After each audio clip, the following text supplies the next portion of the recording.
Ayan, pumurama na. O, nandiyan yung mga gamit niya. O, ayan, o, nagupit na siya sa sarili niya. O. Sige, galing kasi yan doon sa paggupitan. Ang haba ng pila, umuwi na lang. Kaya yan o, nangyayari o. Sige kuya, tirahin mo. O, nandiyan pang pusa mo. Nagsamok-samok pa sa iyo mo. O, sige, sige kuya. Ganyan o, kaliwa. Sige, tirahin mo. Yan.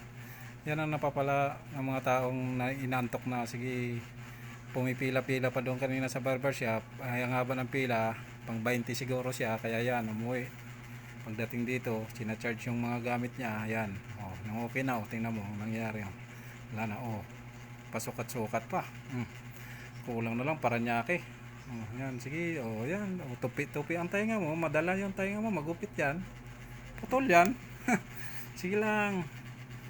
Dahil nasa malayong bansa ka, tirahin mo lang. Sige kuya, tayo na. Yan o. Oh. Yan, hawakan mo lang yung tainga mo. Baka magupit lalo yan.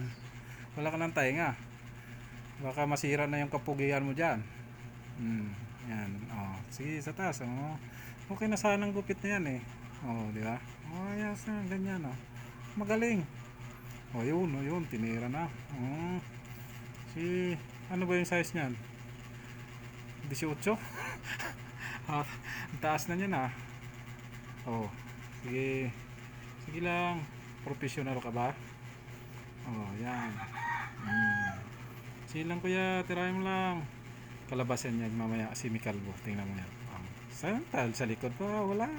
Para kang nag-iisa lang sa mundo. Sige. Kawawa ka naman. Oh, yung resulta na oh. Okay na sana oh. Uy, tinira pa ulit. Hindi mo pakali. Yan ang mapapala sa mga taong makukulit pa. Makulit pa sa alaga niyang pusa. Sige, sige, okay na sana yung gupit na yun eh. Tinira mo. Oh, yan oh, okay na oh. Parang tabing eh. Oh, yung, ano nangyari na? Sabi ko nga ba eh, semi-kalbong kalabasan eh.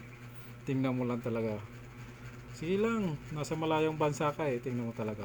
Tingnan mo talaga. Walang magawa sa buhay. Tanda-tanda na nagpapasaway. Sige. Ayan, ayang resulta. Ganyan. Oh, di ba? Ang galing.